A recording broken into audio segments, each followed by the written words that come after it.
They changed my dad's will while he was sedated, not just discussed it, not just hinted about making updates. They walked into a lawyer's office with him half awake from a procedure and walked out with me erased. I didn't even know wills could be touched like that. I thought once they were written, witnessed, notarized, and tucked into a folder, that was it. But here's what I learned the hard way. If you can get a human body in front of a notary and move a pen across paper, you can swing the future of an entire family in under an hour unless someone on the other side knows how to make paper talk back. This is anonymized. The details are real enough that my chest still tightens when I say them out loud. My dad is 74, retired high school principal. He's the kind of man who keeps receipts from 1998 just in case, who folds his socks before putting them into the laundry because order saves time.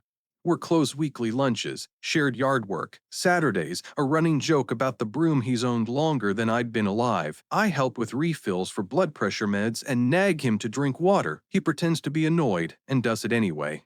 My half-sister called her. Amy has a different gravity with him. She's 15 years younger from Dad's second marriage. We've never been enemies, just strangers with the same last name. Amy is better with charm than consistency. One year, she's the favorite child, showing up with homemade cookies. The next, she's MIA because she's too busy and work is crazy. If you've got a family, you have an Amy-shaped person somewhere in its orbit. The one whose smile gets them into rooms their follow-through can't pay for. A few months ago, Dad had a minor heart scare. Nothing giant, some chest pressure, a short overnight admission for observation. I stayed most of the day. When they wheeled him for a procedure, he waved with the bored dignity of a man who spent decades telling teenagers to take off their hats indoors. I left late when a nurse promised he'd be resting. The next morning, I came back with coffee and a fresh phone charger. Amy was in the corner of the room, all smiles and helpfulness. "We handled some paperwork for Dad," she said, casual, like she'd arranged a fruit basket. Dad blinked at the TV, drowsy and sweet. "What paperwork?" I asked.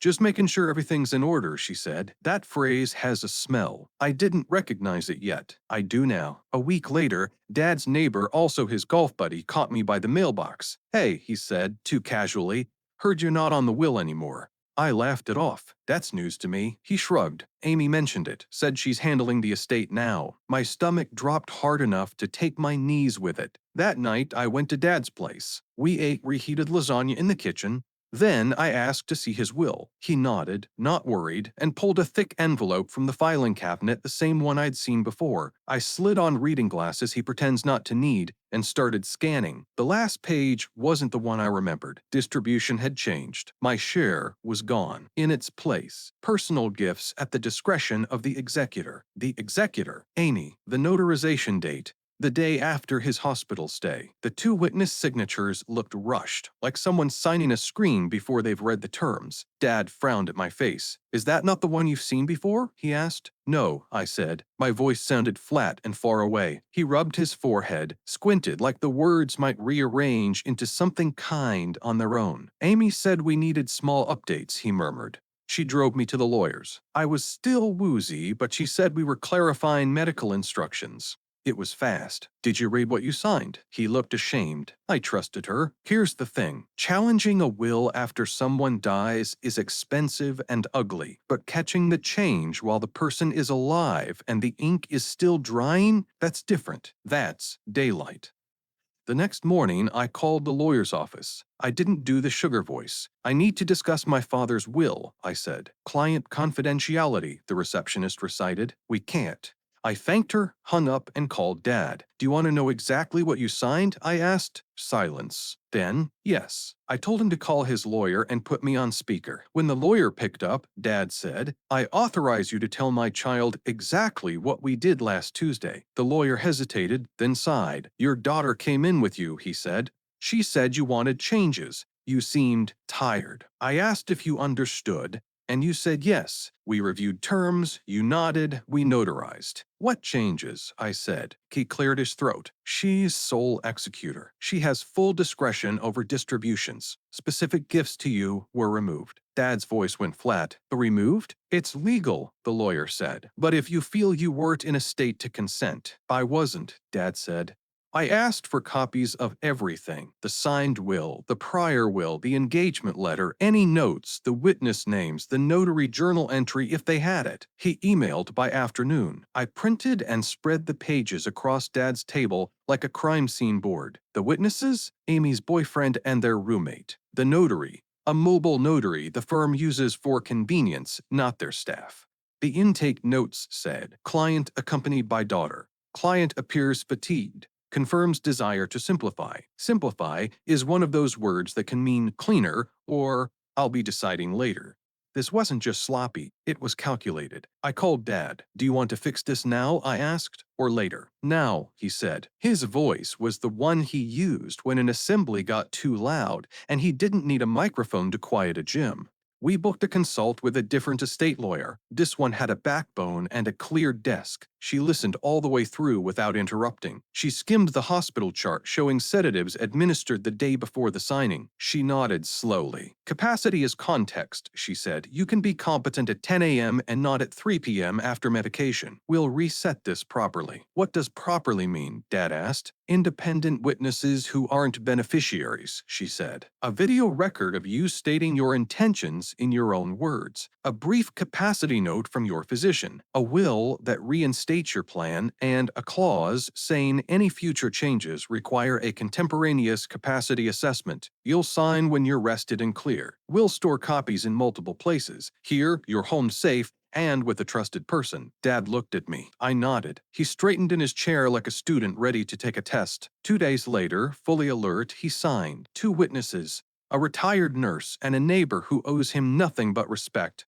No boyfriends, no roommates. The lawyer asked him questions on camera. "Who are your children? What property do you own? How do you want it distributed? Who is your executor and alternate? Why?" He answered in his own words. He added a simple letter of instruction that lives behind the will: what to do with his grandfather's watch, which tools should go to which nephew, which charities matter to him. He signed an advance directive and a HIPAA release so I can help with medical info without being boss of his body. He also signed a no signing while sedated. Note the lawyer drafted a polite landmine that blows up future attempts to rush him in a fog. We filed a copy with the same lawyer, placed one in a fire-resistant box at Dad's house, and put one in my safe deposit box. We also emailed a PDF to an address we set up just for his estate documents, with 2-factor auth that only he and I can access. The next week, Amy arrived at Dad's with coffee and muffins and the smile of a person who thinks applause is coming. She didn't know yet. She sat at the table and chatted about traffic and her boss's dog's birthday. Dad folded his napkin into a neat triangle. "I changed my will again," he said. Her eyes sharpened. "What?" "I put it back the way it was," he said. "You and your sibling. Equal." Her smile twitched like something shorted behind it. "I was just trying to make things easier." "For who?" Dad asked, gently but directly. She didn't answer. She left 10 minutes later with the coffee she brought for herself and the muffins we didn't touch. The front door clicked shut. The house exhaled. We didn't make a scene. We didn't post. We just put paper where feelings had been and let the paper do its job. That could be the tidy end. But manipulation doesn't leave clean edges. Amy texted a week later. "Misunderstanding," she wrote. "Family harmony. If you've ever been guilted in fluent vague, you know the dialect." I didn't respond. Dad didn't either. He's not a man who argues with fog. A month passed. The will sat quiet and correct. Dad and I kept our lunch dates. He teased me about how I hold a hammer. I nagged him about water intake again. We were fine, until his dentist called to confirm updated medical instructions. Amy had dropped off documents we had never seen and did not sign. That was the moment I realized. This wasn't just about the will. This was about an operating system. If someone finds a door that opens for them, they will keep walking through it until you lock it politely, permanently, and everywhere. So we locked things. We set a family rule: no signatures when sick, medicated, or rushed. 48-hour cooling off period for any big paperwork. "We don't decide today," went on a sticky note near Dad's phone. The new lawyer put a letter in Dad's file and a banner in their system. No changes without 1. Medical capacity note dated same day. 2. Private consult without third parties. 3, 2 independent witnesses, and 4, a recorded statement by client in their own words. At Dad's doctor's office, we added a note to his chart. If anyone brings legal papers to the clinic or hospital, staff should gently decline and ask them to contact his attorney. We added me as a HIPAA contact so he didn't get blocked from letting me listen, and we gave the office the lawyer's card. The receptionist nodded like she'd seen a version of this before. I believe her. We also cleaned up beneficiaries. A will moves the leftovers, things not already given by title or contract, bank accounts, retirement accounts, and life insurance passed by beneficiary designation. Amy had tried to change the will. I wasn't betting she'd stop there. Dad and I sat at his desk and opened each account portal. We printed current designations and mailed updates where needed. We set a simple rule. The designations match the will, so there are no surprises. We added a note where we could. No changes accepted while hospitalized. Voice password required. And we set the password to a word. Only Dad and I would know his first dog's ridiculous nickname. Then I did something boring that felt like armor. I made a red folder for Dad, bright enough not to miss in an emergency. Inside, the will copy, the letter of instruction, beneficiary confirmations, the HIPAA release, the advance directive, the no signing while sedated statement, the capacity clause, and contact info for the lawyer and the primary doctor. On the front, I wrote, "If you're holding this and something is urgent, call the lawyer first." We put the folder by his front door next to his go bag. Dad smiled at it like it was a fire extinguisher he hoped never to use. Another beat. I wrote a calm, factual letter to the first lawyer, the one who notarized the hospital week change. It wasn't a threat or a Yelp review. It was a professional courtesy with a spine. I thanked them for sending the documents and asked them to update their intake and capacity checks. No non-neutral witnesses. No same-day signings after sedation. Private confirmation of intentions without accompanying family. And a simple explain in your own words test recorded to file. I did not accuse them of malpractice. I asked them to be the line that others could not cross. A week later, a paralegal replied to say they had updated procedures. That's not justice, but it's fewer doors open for the next client who looks like my father.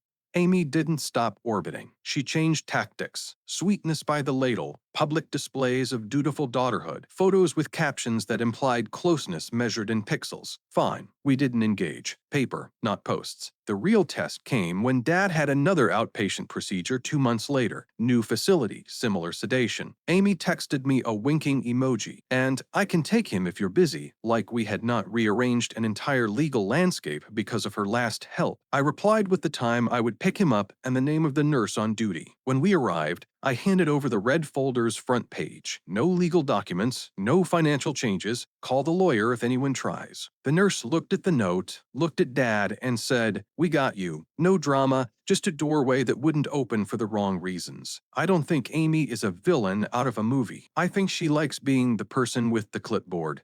I think simplify feels like love to her when she's the one holding the pen, but intent doesn't excuse an eraser pushed into someone else's story, and that's what this was. An attempt to erase a chapter and rewrite it with a prettier font for one reader. If you've listened this far, thank you. Quick mid-roll. If stories like this help you spot the pattern sooner, tap subscribe.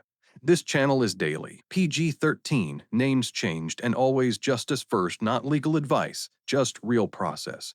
It's been months now. Dad's will is safe. The copies are in 3 places. His beneficiary designations match. His red folder sits by the front door. We added an alternate executor, someone steady, not dramatic, and an alternate after that, because illness has a way of testing your backup plans. We also added a statement of intent to his file, 1 page, in his words about why he's chosen what he's chosen. It's not legally binding like a will, but when people start arguing about what he would have wanted, it's the voice in the room that cuts through everyone else's nostalgia. Do I wish none of this had happened? Sure. Do I wish I could live in the version of the world where we handled some paperwork means someone dropped off a magazine? Sure, but I'm a grown-up. The world is the version we maintain. If you want your family's future to be boring in the best way, you make it boring now while everyone is sober, rested, and unrushed. Boring is armor. A few things I learned that I wish I hadn't needed to. Legal documents are only as good as the moment they're signed. If you're sedated, exhausted, or pressured, the ink may still be legal, but that doesn't make it right. The workaround is structure, capacity checks, neutral witnesses, and a slow process you don't speed up to please anyone's calendar. Witnesses should be neutral, third parties, not friends or roommates of the person who benefits. If you see familiar handwriting on witness lines, you're not paranoid for asking questions. A will is a broom that sweeps what's left after beneficiary designations. Clean both floors. If you change one and not the other, you leave traps for your future self. Most importantly, silence is fertilizer for this kind of problem. Say what happened out loud to the right people, calmly, with paper in your hand. Shame shrivels in daylight. If this sounds familiar, I'm sorry. If it doesn't, I hope it never does. Either way, here are a few general practical steps that kept us steady. This is information only, not legal advice. Laws and procedures vary. Talk to a qualified attorney where you live. Protect yourself. General, practical. Not legal advice. No signatures under sedation or rush. Build a family rule. 48-hour cooling off period for wills, POAs, deeds, or beneficiary changes. No signings the same day as procedures or heavy meds. Neutral witnesses plus private check. Use independent witnesses who are not beneficiaries. Ask the lawyer to interview the signer alone and record the signer explaining their choices in their own words. Capacity note. Plus, storage. For major estate changes, add a same-day capacity note from a physician. Store signed copies in multiple places, attorney's vault, home fireproof box, trusted person, and keep a simple red folder with a contact sheet and instructions. Match the mechanics. Align beneficiary designations with the will. Add a voice password and no changes while hospitalized. Notes at bank's insurers. Keep a short statement of intent in plain language to reduce future he would have wanted arguments. I don't know if Amy believes she saved Dad from chaos, or if she just liked the taste of control. I don't know if the first lawyer updated their policies because of us or in spite of us. I do know this. My father's voice is back in his paperwork, and when the day comes that we need those pages far in the future, I hope they will say what he meant, not what someone convinced him to mean on a tired Tuesday. That's the win. Not a court case, not a screaming match, a stack of boring, correct pages that outlast anyone's performance. A future that can't be rewritten by a ride to an office on the wrong day. If this helped, subscribe. Tomorrow I'll be back with another real story, names changed. Receipts ready, same promise. Justice, daylight, and a process you can print. Stay safe.